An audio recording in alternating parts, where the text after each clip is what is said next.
이 시간에는 의인은 없나니라는 제목으로 말씀 나누겠습니다. 요즘 젊은 층은 스스로를 MZ세대라고 부르는데 이 MZ세대의 특징은 이전 세대와의 급격한 문화적 단절에 있습니다. 그런데 사실 젊은 세대의 기성세대와의 문화적 단절은 항상 있어 왔던 현상입니다.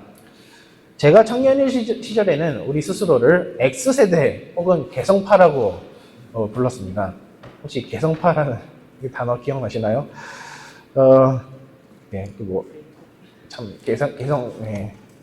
개성을 발산하는 걸 되게 좋아하는, 기존 사회나 어르신들의 그런 나무람에 아랑곳하지 않고 자기 할 말 꿋꿋하게 해 나가는 것을 자랑이라고 생각하는 세대였습니다. 그리고 여기 계신 집사님들, 권사님들, 장로님들도 사실 다 젊은 시절이 있으셨고 또 젊었을 때에 한가닥 하시거나 또 한미모 하셨을 줄로 믿습니다. 아멘.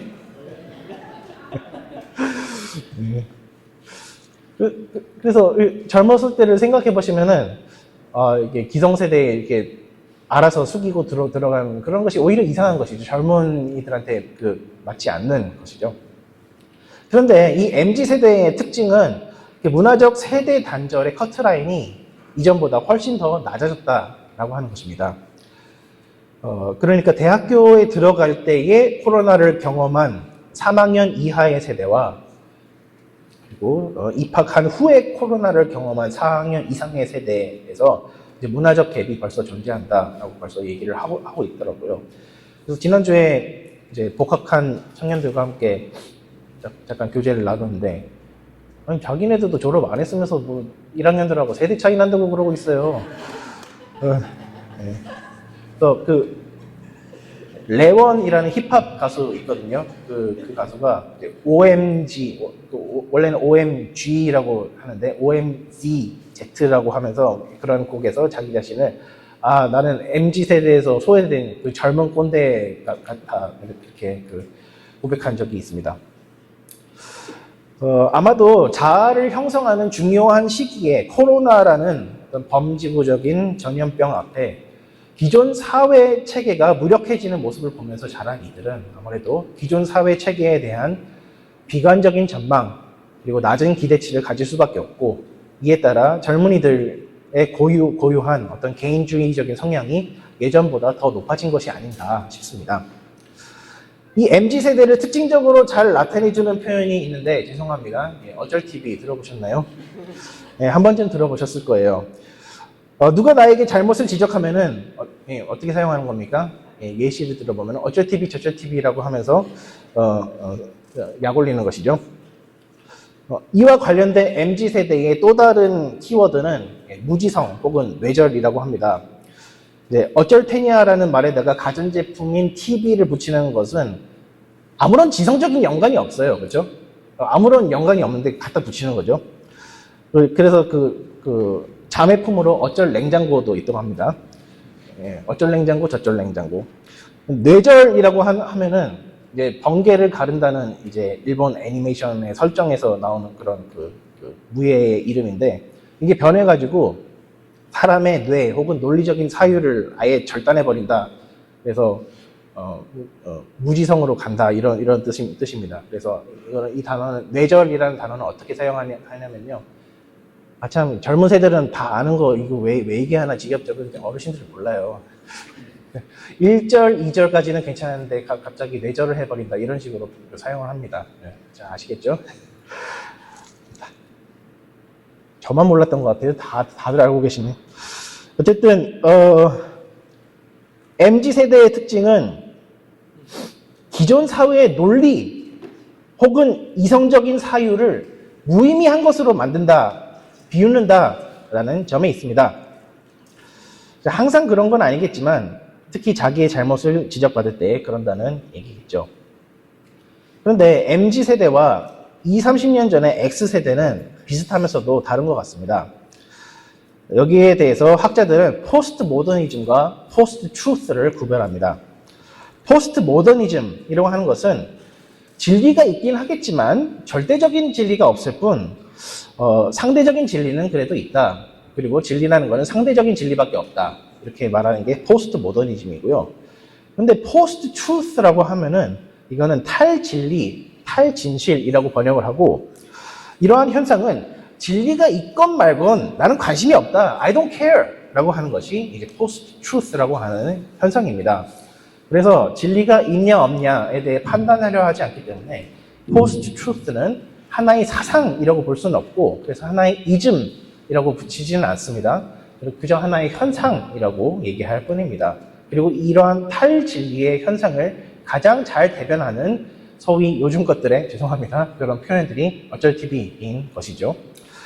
그런데 사실 이러한 탈진리 현상은 비단 MZ세대들한테만 나타나는 것이 아니라 사실 전 세대적으로 그리고 온 역사를 다 통틀어서 있어왔던 현상입니다. 소크라테스가 위대한 영웅이 될 수 있었던 것은 당시 아테네에서 법을 가지고 장난치는 변호사들 혹은 소피스트들이라고 불리는 이 궤변론자들이 유명세를 타고 있었기 때문입니다. 진리가 있건 없건 상관없다, 말싸움에서 이기기만 하면 된다라고 하는 것이 이들의 주장이었죠. 정치 세계에서 약육강식의 원리를 주장한 마키아벨리나 중국의 법가 사상도 세계를 움직이는 것은 힘의 논리지 사상의 논리가 아니다라고 주장했습니다. 그런데 오늘날의 한국 정치나 미국 정치에서 어김없이 이러한 논리는 계속해서 등장합니다.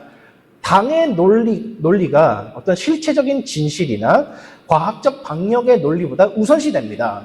당의 논리와 다른 목소리를 내면 변절자 취급을 받습니다. 그래서 사실 MZ세대의 어떤 무지성적인 일탈 현상은 자기들만의 고유한 것이 아니라 사실 나쁜 어른들한테 배운 것에 불과합니다. 라떼는 안 그랬었는데 라고 말할 것이 아니라 어른들부터 자신들이 내가 지금 어떻게 하고 있나 돌아봐야 하는 것입니다. 오늘 본문은 상당히 어려운 본문입니다. 내용적으로 그렇다기보다는 이제 해석하기가 어려워서 그렇다기보다는 받아들이기 어렵다는 점에서 그렇습니다. 왜냐하면은 모든 사람이 하나님께로부터 죄를 지적받을 때에 어쩔 TV를 시전하고 있다라고 가르치기 때문입니다. 이제까지 사도 바울은 유대인이나 헬라인이나 행위로는 구원받을 사람이 없다라는 내용을 종합하면서 사도 바울은 오늘 본문에서 의인은 없나니 하나도 없도다라고 말씀합니다. 의인은 없나니 하나도 없도다. 여기까지는 동의할 수 있다라고 칩시다. 그런데 그 다음에 나오는 내용들이 소위 우리를 킹받게 만들고 있습니다. 11절부터 18절. 깨닫는 자도 없고 하나님을 찾는 자도 없고 다 치우쳐 한 가지로 무익하게 되고 선을 행하는 자는 없나니 하나도 없도다.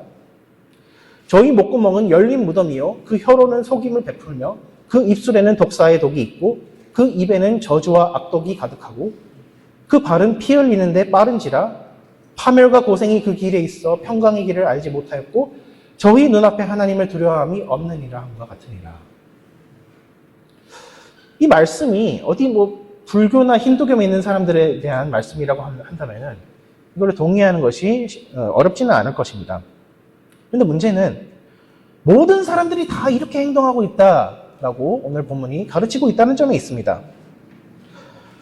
깨닫지도 못하고 하나님을 찾지도 않는다라는 말씀이 모태신앙인으로 태어나 교회를 벗어난 적이 없는 사람에게도 심지어 예수님을 믿은 지 수십 년이 지난 사람들, 목사, 장로, 직분자들에게도 해당된다는 말입니다. 타 종교인들도 하나님을 찾습니다. 그리고 찾는데 열심이라면 우리보다 훨씬 더 열심을 낼 것입니다. 그런데 우리도 하나님을 찾습니다. 그렇죠? 하나님을 찾으니까 여러분은 이 자리에 나와 있겠죠? 그런데 성경은 우리가 하나님을 찾지 않는다라고 말씀합니다. 찾는 모양을 하고 있지만 마음속으로는 찾지 않기를 바라면서 찾는다라는 말입니다. 예. 자꾸 이번 설교는 라떼는 말이야가 자꾸 나오는데, 예. 스타크래프트라는 게임이 이제 그 큰 인기를 끌면서 나오고 나서 큰 인기를 끌면서 대한민국은 소위 e스포츠 종주국으로 이제 등극을 하게 되었는데요. 그래서 스타크래프트를 중계한 그 대회들이 스타크래프트 대회들이 생겨나고 그 대회를 중계하는 방송국들이 생겨납니다. 그래서 여기에 대해서 발생하는 그런 그 사업들이 굉장히 많이 생겼던 것을 여러분 기억하실 겁니다. 그런데 이상하게 그렇게 우후죽순으로 늘어났던 게임 방송국들이 케이블 방송국들이었죠. 순식간에 사라졌어요. 그 이유를 여러분 기억하십니까? 바로 그 승부조작 사건 때문이었죠. 굉장히 그 스타급으로 유명한 실력을 가진 스타크래프트 선수가 승부조작에 가담했습니다. 그리고 여러 선수들이 그런 식으로 승부조작에 가담해가지고, 네. 그래서 신뢰성을 잃어버리게 된 거죠. 재미도 잃어버리게 되고, 아, 이거를 우리가 도무지 이게 볼 가치가 없겠구나라는 생각이 들어서 방송국들이 사라졌어요. 네. 방송국이 생겼다가 사라졌다니까요. 이게 네. 하나님을 찾는 죄인의 심리가 이와 같지 않을까요? 하나님을 찾는 척, 거룩한 척을 합니다. 게임을 하는 척, 게임에 최선을 다하는 척을 합니다. 그러나 결정적인 순간에 어깃장을 넣어가지고 게임을 반대 결과로 이끌어 가게 됩니다. 그래서 결정적인 순간에 하나님이 아니라 나에게 영광 돌리는 행동을 합니다. 하나님의 영광을 가로챕니다. 그래서 우리는 정반대의 결과에 이르게 됩니다. 하나님을 찾지만 하나님을 찾지 않습니다. 하나님을 안다고 하지만 전혀 하나님의 마음에 대해서 모릅니다. 여기까지는 그러려니 해도 가면 갈수록 비판의 강도가 세워집니다. 저희의 목구멍은 열린 무덤이요 라고 되어 있습니다. 목구멍이 열린 무덤이다 라고 하면 이게 뭔 말이에요? 왜 심해 다큐 이런 데를 보시면은 왜 이상한 장어들이나 뭐 이상한 물고기들이 자기 머리에 무슨 빛나는 딸랑이는 거를 보여줘가지고 여기로 와라 이거 먹이야 그러면서 먹잇감이 다가오면은 입을 벌리고 있다가 갑자기 잡아먹는 그런 거를 말하는 거죠. 목구멍이 열린 무덤이다라고 하면은 거기에 누가 들어가서 죽게 된다라고 하는 거니까 누가 내 입에 들어와서 죽기만을 기다리고 있는 그런 상황을 표현하고 있는 것이죠. 더 나아가서 사도 바울은 입술에는 독사의 독이 있다라고 기록하고 있는데 보다 정확하게는 입술 밑에 독사의 독이 있다라고 되어 있습니다. 그래서 뱀처럼 입속에 독주머니를 가지고 있어서 우리의 언어 생활을 통하여서 다른 사람들을 살인하고 돌아다닌다라고 하는 말입니다. 그래서 저희는 피 흘리는데 발이 빠르다라고 말씀하고 있고 평강의 길을 알지 못하며 저희 눈에 여호와를 경외함이 전혀 없다. 눈에 하나님이 안 보이는 것처럼 행동한다라고 되어 있습니다. 죄라는 건요. 하나님이 안 보여야지만 지을 수 있는 것입니다. 죄 짓는 바로 그 현장에서 하나님이 이렇게 턱을 딱 계시고 어디 잘하나 한번 보자. 이렇게 지켜보신다고 생각해 보십시오. 그럼 죄를 지을 수 있겠어요? 없겠어요? 그럼 지을 수 없는 거예요. 하나님이 이렇게 쳐다보고 계시면은. 그런데 우리는 어떻게 합니까? 그 하나님의 얼굴에다가 이불 보자기를 씌워가지고 하나님 안 계신 것처럼 생각을 하고 그리고 그런 식으로 죄를 마음대로 저지릅니다. 이불로 가렸다고 해서 하나님은 모르시겠지라고 생각하면서 그렇게 죄를 저지르는 것입니다. 그런데 이게 이제 남 얘기를 하는 것이 아니라 저와 여러분에게도 해당되는 얘기다라고 오늘 사도 바울은 말씀하고 있는 것입니다. 예수님께서는 바리새인들을 향해서 이 독사의 자식들아라고 말씀하셨죠? 저는 예수님의 말을 그대로 옮긴 것뿐입니다. 이 독사의 자식들아라고 예수님께서는 바리새인들에게 말씀했습니다. 그리고 그 말씀을 읽을 때 저 바리새인 애들 왜 이렇게 말을 안 들었을까? 그렇죠? 어떻게 얼마나 그렇게 말씀을 안 들었으면 예수님께서 그렇게 말씀을 하셨을까? 참 대단하다라고 생각하지만은 정작 오늘 본문이 우리에게 말씀합니다. 이 독사의 자식들아. 독사처럼 모든 사람의 입술 밑에는 독사처럼 독주머니가 달려있다. 빌라도의 법정에서 골고다의 언덕에서 수많은 사람들이 십자가에 못 박으시오, 십자가에 못 박으시오라고 외칠 때에 우리는 이상함을 느낍니다. 바로 며칠 전까지는 호산나 다윗의 자손이여 주의 이름으로 오시는 이에게 호산나라고 외치던 바로 그 사람들이 돌변해서 갑자기 예수님을 십자가에 처형하라고 요구할 수 있는 것일까요? 저 사람들 뭔가 단단히 씌어도 단단히 씌인 것 같다라고 우리는 생각을 합니다. 참 이해할 수 없네 라고 남일 생각하듯이 예수님의 고난 기사를 읽어 내려갑니다. 그리할 때 우리는 바리새인들은 질투의 화신들로, 총독 빌라도는 세상에서 제일 비겁한 인물로 상상하면서 읽어 내려가고, 마치 남 이야기를 읽듯이 성경을 읽어 내려가는 우리를 향하여서 다윗을 책망했던 나단 선지자는 우리에게 말씀합니다. 바로 당신이 그 사람이요.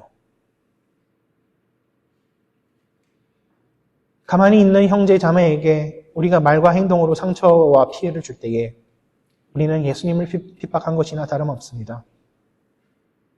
아무 까닭 없이 형제를 시기하고 질투하고 미워하는 우리는 만약에 빌라도 법정에 있었더라면은, 골고다 언덕 위에 있었더라면은, 그래서 예수님을 따르는 것이 우리 삶의 피곤함과 불명예와 손해를 가져다 주었더라면은 우리 역시 군중 속에 숨어서 예수를 십자가에 못 박으시오 라고 마치 처음부터 그렇게 생각했던 것처럼 외쳤을 것입니다. 그리고 만약에 우리에게 바리새인들과 같은 권력이 있었더라면은 눈의 가시처럼 행동하는 사람들을 향하여서 그 권력 휘두르는 것을 주저하지 않습니다. 혹은 빌라도처럼 우리에게 주어진 권세가 전부 다 우리의 것이 아닌 상황에서는 비겁하게 손을 터는 액션을 취하면서도 세상의 요구에 대해 전혀 저항하지 않을 것입니다. 당신이 바로 그 사람이요. 당신이 바로 그 사람이요. 단지 과거에 우리가 그러한 죄를 저질렀다라는 것을 인정하는 것만으로는 충분하지가 않습니다. 언제든지 현재에 그리고 미래에 동일하게 예수님을 죽이는 일에 가담할지도 모르는 것이 우리의 영적인 상황이라는 것입니다. 아무리 예수님을 믿은 후에라도 우리는 여전히 죄된 본성을 따라가기를 즐겨하며 우리를 극적인 방식으로 변화시키는 하나님의 은혜가 아니고서는 계속해서 살인자의 길을 가게 될 것이다 라는 것을 우리는 스스로 인정해야만 하는 것입니다. 만약 아직까지도 오늘 본문에 나오는 이러한 죄악들이 너무나도 먼 나라 이야기처럼 느껴진다면 우리는 아직 우리의 죄의 심각성에 대해서 모르고 있으며 이게 바로 너가 지은 죄야 라는 성경의 지적에 대해서 어쩔 TV 경박하게 비웃고 있는 것입니다. 여전히 하나님께서 우리가 지은 죄들을 잘 모르시는 것처럼 언제든지 우리가 원하기만 한다면 하나님을 서랍장 속에 넣었다가 필요할 때 꺼낼 수 있는 것처럼 생각하는 것입니다. 오죽했으면 사도 바울이 내가 사람의 예대로 말하노라 라고 말씀하는데, 이는 하나님과 사람을 동급으로 놓고 논리적으로 다투어 봐도 하나님은 전혀 손해보실 것이 없으시다라는 것을 얘기합니다. 4절에서 바울은 주께서 주의 말씀에 의롭다함을 얻으시고 판단받으실 때에 이기려 하심이라 라는 시편 51편 4절의 말씀을 인용하고 있습니다. 이것은 다윗이 나단 선지자에게 죄를 지적받은 후에 회개하면서 지은 시인데, 특이하게 다윗은 하나님께서 판단받으실 때에 이기신다라고 말씀하고 있습니다. 인간의 선악간의 판단의 주체는 하나님이어야 하지 하나님이 그 판단의 대상이 되실 필요는 없습니다. 재판이 열리는데 피고인이 재판장에게 당신이 무슨 자격으로 나를 재판합니까? 당신이 나를 재판할 자격이 있는지 나도 당신을 향하여 재판 좀 해야 되겠습니다 라고 말하는 그런 사람은 거의 없습니다. 그런 경우가 있기는 하겠지만 극히 드뭅니다. 다윗은 자기가 죄를 지어서 하나님께 판단을 받고 있는데 하나님이 판단을 받으실 때 의롭다 여기심을 받으실 것이다 라고 말하고 있습니다. 이는 다윗이 자기의 죄를 변명하려고 궁리를 아무리 해보아도 결국에는 자기가 죄인이라는 하나님의 판단은 옳고 하나님의 논리에 대한 어떠한 허점도 발견해 보려고 하지만 그럴 수 없었다라는 것을 뜻합니다. 우리는 말씀 앞에 정직하게 생각하기만 한다면은 마치 초등학생들 말싸움하는 자리에 하나님을 모셔다 놓아도 결국에는 하나님의 말씀을 인정하게 되어 있다라는 뜻입니다. 그리할 때 19절에 나오는 것처럼 우리는 모든 핑계의 말을 접어두고 우리 손에 입을 가리우고 침묵하게 되는 것입니다. 그렇지만 이렇게 말씀 앞에 정직하게 자기의 죄를 인정하고 하나님의 판단을 옳다라고 인정할 수 있기 위해서는 기적이 필요합니다. 자기 스스로 하나님을 찾는 사람은 아무도 없다라는 것은 하나님께서 우리를 찾으실 때에만 우리가 하나님을 찾을 수 있다라는 것을 뜻하기 때문입니다. 복음적 회개는 성령님의 도우심 없이는 불가능합니다. 사람이 아무리 죽기 살기로 다른 사람의 죄를 지적한다고 할지라도 심지어 나 자신의 죄의 심각성을 내 스스로 깨닫고 회개하기 위해서 몸부림을 쳐도 하나님이 깨닫게 해주시지 않으면은 절대로 자기 죄의 무거움을 인정할 수가 없습니다. 그렇잖아요. 다윗의 위대한 점은 그가 골리앗을 이길 만큼 담대한 용기를 가지고 있었기 때문도 아니며 사울의 핍박을 오랫동안 견뎌내는 인내 때문도 아니라 선지자 나단이 당신이 바로 그 사람이요 라고 지적했을 때에 아무 다른 소리 하지 않고 내가 하나님께 범죄했습니다 라고 겸손하게 인정할 수 있었던 바로 그 점이 다윗에게 가장 위대한 점이라고 할 수 있을 것 같습니다. 이스라엘의 수많은 왕들은 다윗과 같이 지적을 당했을 때에 그렇게 하지 않았거든요. 일단 화부터 낸 것은 다반사이고 그리고 많은 경우에 그런 식으로 죄를 지적한 선지자들이 무사히 집에 돌아간 경우는 거의 없었습니다. 그러나 다윗은 하나님의 말씀에 진실하게 반응할 수 있는 마음만은 가지고 있었고 자기의 죄를 고백하는 솔직한 마음 위에 하나님은 당신의 나라를 세워가십니다. 그래서 성경은 다윗을 하나님의 마음에 합한 사람이다라고 표현하고 있습니다. 마찬가지로 요셉을 제외한 야곱의 11 아들 중에 유다의 가문에서 왕이 나오도록 예언이 된 것도 이 유다라는 이 아들이 다른 것이 뛰어나서가 아니라 똑같이 요셉의 다른 형들처럼 못된 짓을 일삼던 그런 불량배와 같은 사람이었지만 그래도 자기의 죄의 하나는 인정할 수 있는 사람이었기 때문에 하나님께서 그에게 왕권을 허락하신 것 같습니다. 며느리 다말과의 불미스러운 일이 있었을 때에 그는 자기의 잘못을 인정할 수 있는 사람이었고 그런 죄의 고백 때문에 그의 가문은 명맥을 이어나갈 수 있었습니다. 또 요셉이 악한 형들로부터 베냐민을 빼내려고 애굽의 총리가 된 후에 작전을 쓸 때에 유다는 지난날 자기가 저지른 일 때문에 아버지와 요셉과 베냐민에게 진심으로 미안해하고 있다라고 이야기를 하고 있고 차라리 자기가 종이 될 테니 베냐민만은 풀어달라라는 진심 어린 회개의 증거를 보여주었습니다. 그제서야 요셉은 형들을 향해 마음을 열 수가 있었고 나아가 12지파의 이스라엘이라는 나라가 바로 이 회개의 고백 위에 세워질 수 있었던 것입니다.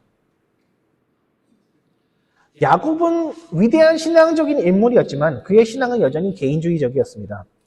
세겜에서 디나가 치욕을 당하자 둘째, 셋째 아들 시므온과 레위는 세겜 사람들을 아주 잔인한 방법으로 죽여버리는데 그때 야곱은 아니 너네가 이 사람들을 다 죽이면 이웃에서 우리도 여기서 이방에서 거주하는 그런 이방인인데 이웃 민족들이 가만히 있을 것 같냐라고 화를 냅니다. 근데 이렇게 얘기합니다. 창세기 34장 30절에서 잘 들어보십시오. 너희가 나에게 화를 끼쳐 나로 하여금 이 땅의 주민국 가나안 족속 브리스 족속에게 악취를 내게 하였도다. 나는 수가 적은즉 그들이 모여 나를 치고 나를 죽이리니 그러면 나와 내 집이 멸망하리라.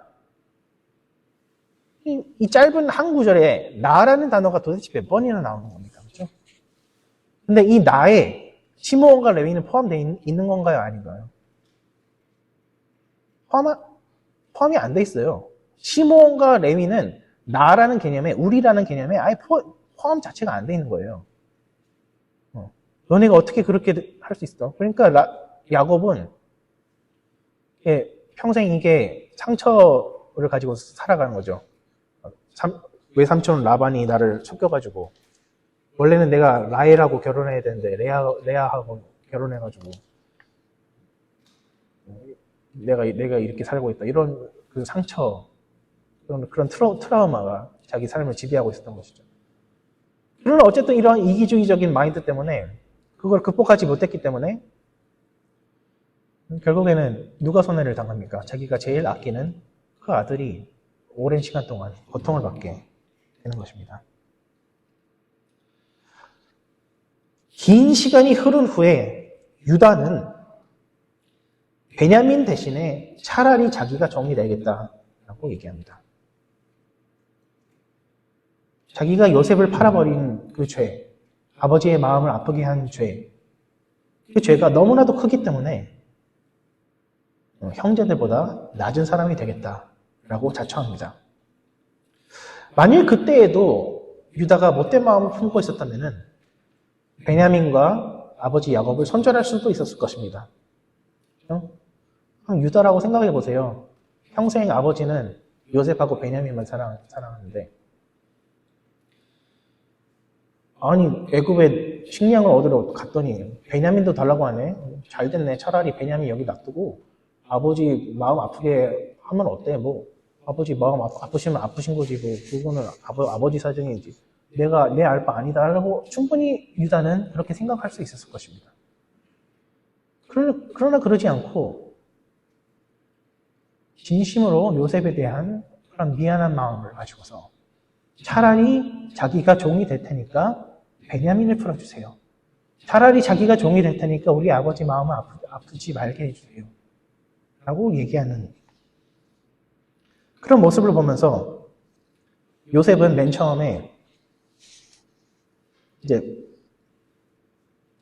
인신매매범들 아니에요. 그렇죠? 인신매매범들이니까 인신매매범들로부터 착한 사람을 구해내야 되겠어요? 안 구해내야 되겠어요? 이거 아주 특수 비밀 작전을 요셉이 하고 있는 거예요. 그렇죠? 베냐민을 이렇게 악한 사람들로부터 빼내려고. 그런데 보니까 이 사람들이 나쁜 사람들이 아니네? 라는 걸 알게 되는 거죠. 그러면서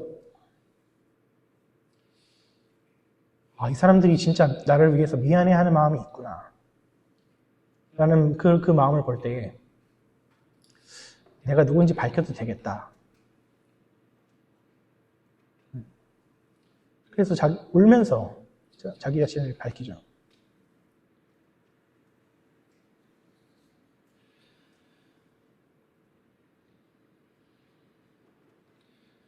진실된 회개가 그래서 진실된 이 유다의 회개 때문에 비로소 12지파라고 하는 이스라엘이라는 나라가 성립을 할 수 있었던 거예요. 이스라엘이라는 나라 이름은 비록 야곱이라는 사람에게서 나왔지만 야곱은 나라를 건국할 만한 그 위인이 못 됐고 자기의 이기적인 그런 마음들 때문에 아들들한테 상처 주고 온 12 아들들이 하나 되지 못하게 좀 잘해줬으면 하나 됐을 거 아니에요. 근데 그러지 못했으니까 완전 나라를 산산조각 내버렸는데 이 유다라고 하는 이 사람의 이 한 사람의 진실된 회개 때문에 요셉의 마음이 바뀌고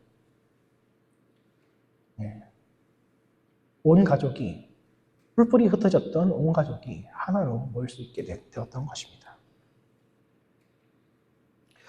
진실된 회개가 없을 때는 너만 하나님 믿냐? 꿈꾸는 자가 오는도다 라고 말하지만 하나님이 율법을 통해 인생 채찍을 통해 당신의 의로우심을 드러내실 때에 하나님의 능력으로 인해서 우리는 우리의 죄와 하나님의 의로우심을 고백하게 되고 나아가 형제의 자매를 위하여서 자기 자신을 기꺼이 낮출 수 있는 겸손함을 가지게 되며 그제서야 비로소 우리는 입술로만 예수님을 믿는 이기적인 사람들의 모임이 아니라 그래서 할 수만 있다면 다른 사람들보다 나를 높이고 그 과정에서 수많은 사람들에게 상처를 주는 것이 아니라 나보다 남을 낮게 여기며 주의 몸된 형제 자매를 위해서 자기 자신을 희생하면서 살아갈 수 있게 되는 것입니다. 이처럼 복음적인 회개의 특징은 나보다 남을 낮게 여기며 스스로 남을 위하여서 종이 되고자 한다는 점에 있습니다. 이러한 일은 사람이 제정신으로는 할 수 없습니다. 오직 성령 하나님께서 하나님의 말씀을 말씀으로 받아들일 수 있게끔 우리 마음에 빛을 비추어 주셔야지만 가능한 것입니다. 우리 교회, 우리 가정에서 이 사람이 문제야, 이런 저런 것들이 문제야 라고 우리는 지적을 할 수 있습니다만은 복음적 회개에 이른 사람은 제 잘못입니다. 제가 종이 되겠습니다. 우리 공동체에서 가장 많은 아픔을 준 사람은 바로 저입니다.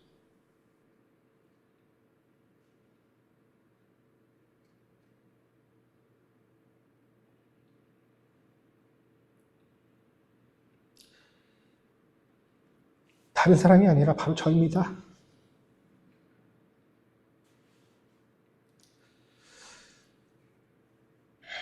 복음적 회개에 이르지 못한 사람은 다른 사람들을 낮추고 자기 자신을 높입니다. 그러나 이것은 아직 하나님의 무서우심을 충분히 경험하지 못한 것의 증거요. 아직 우리 입이 살아 움직인다는 것은 우리가 우리의 죄의 심각성을 깨닫지 못한 것입니다. 그러나 우리는 우리의 죄의 기쁨을 깨닫기 위해서 기도해야 합니다.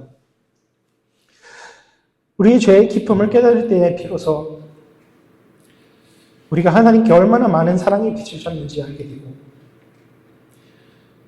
우리가 우리의 인생을 종처럼 허비하며 산다고 하더라도 전혀 아깝지 않다라고 여기게 되기 때문입니다. 말씀을 맺겠습니다. MG는 사랑입니다. MG는 우리입니다.